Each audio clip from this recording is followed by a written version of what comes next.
Here is Stats. So far, he is 6-4 in Pro League and 1-1 in the Protoss matchup.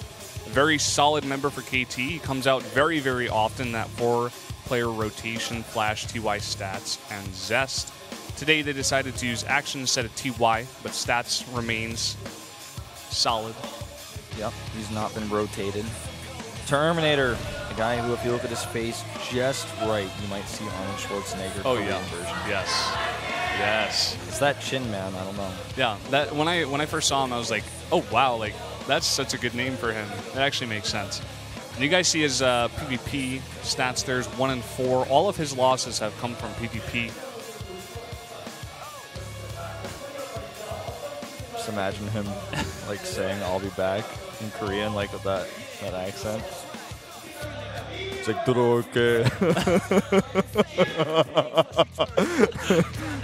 All right, let's start this match. Mays our very, very second time seeing it here in round 3 of the SPL.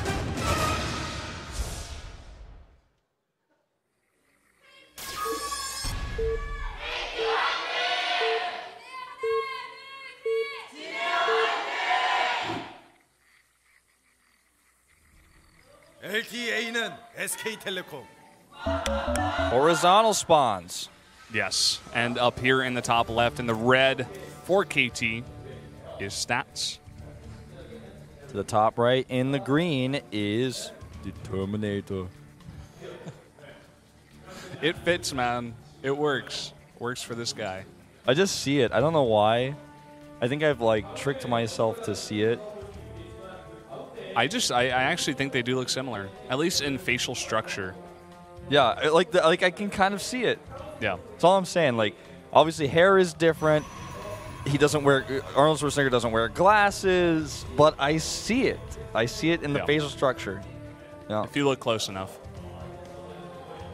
Here are the GG girls again, voting for KT.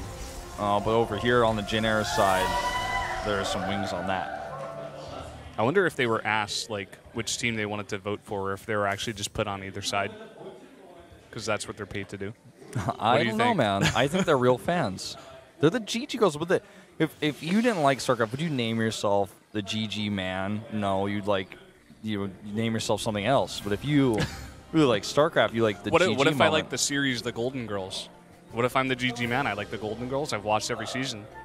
Well, I didn't know that about you, but no, that's not true. But like, what if? I don't know. I think you just Freudian slipped that out. Maybe. My sister likes the Golden Girls. Maybe that's why. To be honest, I don't know what the Golden Girls are, but I do like golden statues of girls. Yeah, I guess that would be good. Yeah. I like those Golden Girls. Nexus first for both players. Now, I feel like this may be the only map in which this build is viable. Well, to be totally honest, I'm still not sure if it's viable. Yeah. Well, we're going to see. Terminator drops down the faster gateway here. Stats just a little bit behind, and Stats scouts the wrong direction here. He's going to go down to the bottom left. Bad luck. Bad news, man. As Terminator is going to know exactly what Stats is doing. He's just going to like, Nexus. Cancel his gateway, make a forge, and cannon rush and win the game. Could. He could actually do that. He could actually, right now, without any vision on his probe, do that and win the game, but yep. He's not going to. Well, he's going to do something. He's going to hide his probe. The thing is, like, with the build that he's chosen, like, it's not like he has a faster gateway over his opponents. They both have Nexus first. It's hard to punish, right? So I think he's just going to drew a warp gate rush. 4 gateways. If his probe isn't scouted, I think he will certainly win. Although, actually, you know, it's not necessarily the case, because there's going to be a lot of probes he can pull, more than usual. They're both late on their core, but a much faster core here. It's like a 1 base 4 gate versus a 1 base 4 gate with a faster warp gate research coming to Terminator, and he's gonna have that in base pylon, just like we're like later down the road here. Yeah.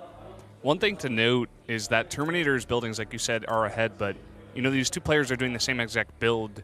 It's not really excusable that Stats is this far behind. I mean, that's at least 5 seconds behind on the building. I was watching; they were doing the same exact thing. Oh my God. This is interesting. something you can do, I guess, on this map. You know, he actually sees it, by the way. He actually had vision of it the entire time. He saw the probe with the Zealot. I guess maybe he just wants to get the rocks down. If he did notice, it. I don't think he noticed. Yeah. Oh, well, he didn't even see the Nexus first of his opponent. Yep. He's like totally in the dark here. That's the thing about this map. If you scout the wrong way, you're not going to know what's coming out of your opponent. He thinks this is like the right choice, but he doesn't even know his opponent has a Nexus first. Okay, the probe died, right? Yeah, probe just died there. Okay, well, never mind. We're just going to have a long game. Yeah. By the way, when I say long game, I mean a long game. When I say long game, I mean like a pretty long one, probably around 30 minutes at least. Yeah, could definitely see something of the sort. And look at this, the scout of stats is not going to see the gateways. That's a big loss. Can we just say like stats has been the worst scouter this game? Like he gets the award for worst scout. Oh, that's so horrible. He's got to get the sentry out and the hallucination over there. I mean, at least he has an idea of where his opponent is. But is it going to be too late? That is the question. He's making an observer here. He's going to want Immortals, but he doesn't know it. He doesn't know it. That's the problem. The Artosalope knows it. He's seen everything. The Artosalope knows all. Yeah. But we're going to have 7 gateways here coming out of Terminator, if that wasn't clear just yet. He's going to put down a forward pylon right now. The one thing that Stats has done is that he has blocked off the entrance here with the rocks. Very cute, but is it going to be enough? Well, Immortal is on the way, but Stalkers do damage so quickly. The key here is the Mothership Core. How can he utilize that? You know, how does this work? A Zealot is like exerting himself, saying like, this is my territory up there on the high ground. But unfortunately for him, it doesn't matter. It's not actually going to be his territory for much longer if this keeps up. That one Immortal is going to do a lot for him, but it's not out yet. Oh, wow. Force fields here are really good, though.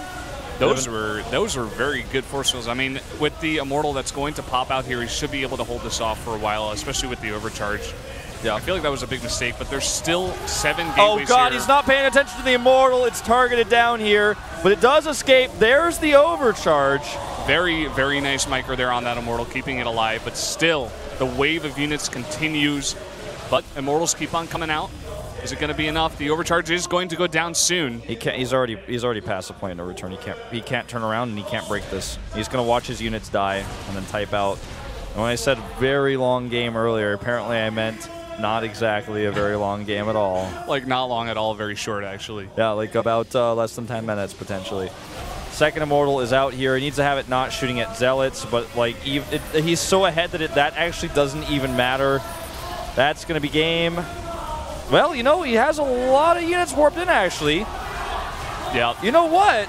Not good micro at all. And with the more warp, it's coming in here, and a time warp as well. Oh, my God. Could definitely take this down. The overcharge comes down, though, and does a lot of damage. He's, like, not kiting at all.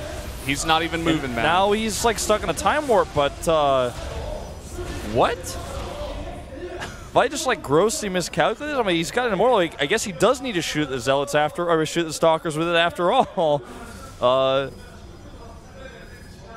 Wow, he's got another time warp too, ladies and gentlemen. Yeah, he's got another time warp, and this overcharge is going to go down. And once it goes down, there's not going to be any energy on the Mothership Core of Stats. And what is he going to do here? +1 is, by the way, done for these red units, these Tats units, excuse me. Now, Probe's coming up the line here to help hold.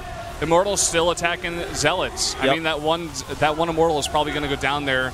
Seems like fighting with the probes is being decent for him. That one Zealot on the high ground not doing enough damage to the Immortal. Mothership Core goes down, and that one charge. Stalker's like not even fighting. Okay, now he's fighting with it. Yep, charge on the Zealots of Stats now, doing some decent damage here. All right, he finally holds it. Yeah, that was pretty nuts. That was some of the worst micro we have ever seen, but. Yeah, Stats is still able to hold here. He has the better build. He has the better reaction time with those force shields. Those force shields were really quite critical, and I feel like that was kind of a big, overextension by Terminator to actually walk through there without killing both rocks. It takes a long time to kill the second wave of rocks, but it takes a lot less time to watch your Stalkers die when they get force fielded in. As you said before, charge being done, making a pretty big difference here. And the rest of these stalkers start to fall. GG, KT gonna take the lead here. 2-1. Stats winning the game. He's the winner in the gold. Yes. Very, very weird game. Stats having terrible micro, using the map to his the best of his ability, killing those rocks, trying to hold it off, and bad micro out of both players. Not bad players, both very good players. Bad micro out of both players, and just kind of weird, very close back and forth fighting. And eventually Stats is able to hold it off once the 2 upgrades come out for him, the charge and the +1.